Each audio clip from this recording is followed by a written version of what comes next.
मुखिया खानुमल और उसकी धर्मपत्नी वैसे तो हर तरह से सुखी थे। जमीन जायदाद, धन दौलत, नाम शोहरत, सभी कुछ तो था उनके पास। अगर कुछ नहीं था तो वो था औलाद का सुख। कई दरवाजे खटखटाए उन्होंने, कितने वैद्य, कितने हकीम, पर कोई काम ना आया। बस दूसरों के बच्चों को देख देख कर मन ही मन रोया करते थे दोनों। एक दिन मुखी खानुमल अपने घोड़े पर सवार शहर से बाहर किसी काम से जा रहे थे। अचानक उनकी नजर सच्चे साईं पर पड़ी, जो अपने सुपुत्र अमोलक दास के साथ दरिया में नहा रहे थे। अमोलक दास की मोहक मुस्कान ने मुखिया को रुक जाने पर मजबूर कर दिया। वो घोड़े से उतरा और सच्चे साईं के पास आकर बोला, हरिओम साईं।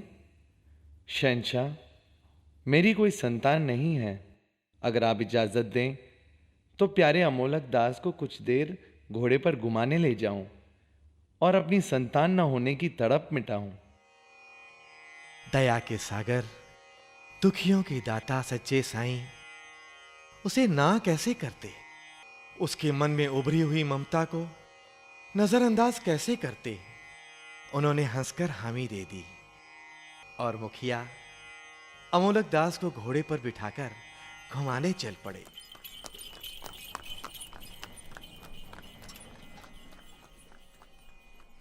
वहां दूसरी ओर मुखिया की पत्नी किसी फकीर की बातों में उलझी हुई थी। माई, तुम्हारे दुख का बस एक ही इलाज है, कुर्बानी। कुर्बानी? हां, किसी पहुंचे हुए संत या दरवेश का बालक अपने ऊपर वार कर कुर्बान कर दो। बस माई, तुम्हारी गोद हरी भरी हो जाएगी।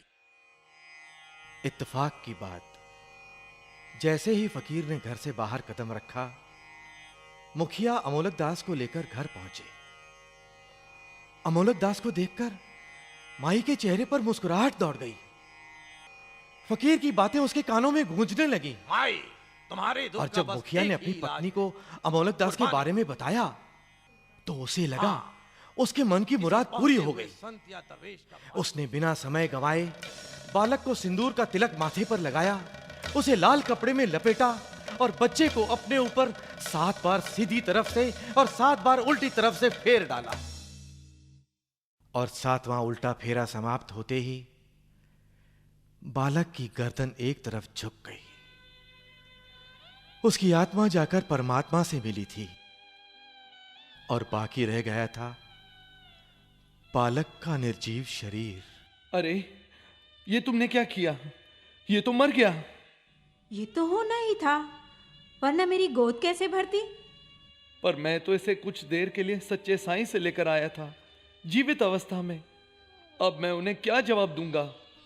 तुम्हारी इस करतूत की वजह से हमारी जिंदगी पर कलंक लग गया है। एक औरत होकर तुम दूसरी औरत के बालक को कैसे मार सकती हो? तुम्हारे इस नीच कर्म को न साईं माफ करेंगे और न ईश्वर माफ करेगा। इस बारे में तो मैंने सोचा ही नहीं था। अब क्या करें? ये सब करने से पहले मुझे बता तो दिया होता। अगर बताती तो आप मुझे ये सब करने ही नहीं देते। पर अब मैं क्या करूं? उफ। एक बात हो सकती है। क्या? मैं इसे सच्चे साईं की दुकान के बाहर वाले चबूतरे पर रख आता हूं। कोई पूछेगा तो कह दूंगा कि मैं तो इसे वहां जिंदा बिठा कर गया था। हाँ, ये ठीक रहेगा। और फिर उन्होंने अमोलक दास का निर्जीव शरीर उसी अवस्था में सच्चे साईं की दुकान के बाहर वाले चबूतरे पर रख दिया।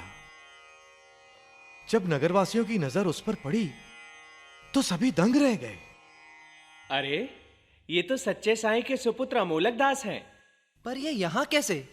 मैंने तो इन्हें सच्चे साईं के साथ नहाते हुए देखा था। नहीं नहीं, मैंने तो इन्हें मुखिया के साथ घोड़े पे बैठे देखा था। अच्छा, वो किस तरफ जा रहे थे? जा तो अपने घर की तरफ रहे थे। ओह, तो ये सब मुखिया का किया धरा है। पर उसने ऐसा किया क्यों? आखिर शहंशाह के सुपुत्र ने उनका क्या बिगाड़ा था? बिल्कुल समझ में नहीं आता। आखिर हुआ क्या हुआ? आपको क्या लगता है? सभी रोते बिलखते गमगीन अवस्था में साईं के घर पहुंचे और साईं को मुखिया खानुमल की घरवाली की काली करतूत बताई। साईं ने कहा, होनी को कोई नहीं टाल सकता। अमोलक का जन्म शायद कुर्बान होने के लिए ही हुआ था। इसमें मुखी साहब का कोई दोष नहीं है। उन्होंने आकर मुझसे कहा कि उनकी औलाद नहीं है, तो मैं प्यारे अमोलक दास को उन्हें दूं ताकि वो अपनी प्यास बुझा सके। हमने उन्हें खुश करने के लिए अपना बच्चा दिया। अब वो ईश्वर के पास है। अब ईश्वर के दर प्रार्थना है कि मुखी साहब के आंगन में बहार आए। ऐसा कहकर वो वहीं बैठकर प्रभु के ध्यान में लीन हो गए। पर गांव वालों का गुस्सा शांत ही नहीं हो रहा था। आखिरकार पंचायत में बुलाकर मुखिया खानुमल को गुनहगार साबित किया गया और सजा के तौर पर उसे मुखिया की गद्दी से उतारकर बिरादरी से निकालकर पंचायत से भी बाहर कर दिया गया। खानूराम ने बहुत मिन्नतें की पर किसी ने एक न सुनी। कुछ दिनों बाद सच्चे साईं की तबीयत कुछ खराब हुई। मुखी खानुमल को जब साईं की तबीयत के बारे में पता चला तो वो अपनी पत्नी के साथ साईं की तबीयत पूछने गए। साथ ही साथ उसने अपने किए हुए गलत कामों की माफी भी मांगी।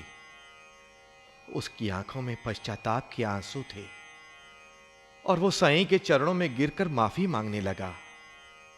साईं ने उसे उठाकर गले लगा लिया और जलपान से उसकी आवभगत की।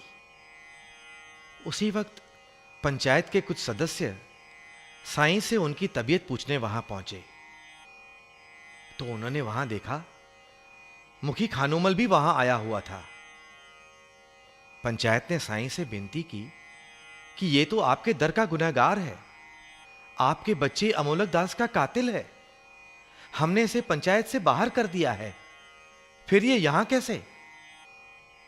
इस पर साईं ने कहा, गुनहगार को सजा तो हर कोई देता है, पर सजा देने वाले से भी बड़ा वो होता है जो गुनहगार को माफ कर दे। और मैंने तो मुखी खानुमल को कब का माफ कर दिया है। अब आप सब भी मुखी खानुमल को माफ करें और उसे पंचायत एवं बिरादरी में वापस लें। कुदरत का करिश्मा फिर हुआ और 1 साल बाद मुखी खानुमल के घर बच्चा पैदा हुआ और उनका घर बच्चे की किलकारियों से भर गया। इस खुशी के मौके पर मुखी खानुमल ने साईं से घर आकर आशीर्वाद देने की विनती की। सच्चे साईं भाई खानुमल के घर पहुंचे। उनके बच्चे को गोद में उठाकर लोरी के 2 बोल गाए और अपनी रहमत की चद्दर उस पर डालकर उसे आशीर्वाद दिया। एक बार फिर सच्चे साईं ने अपनी कहनी को करनी में बदलकर दिखा दिया। भले ही उसके लिए उन्हें अपने लाल की कुर्बानी ही क्यों न देनी पड़ी। शहंशाह सतगुरु जी की कुर्बानी शब्दों में बयान नहीं की जा सकती।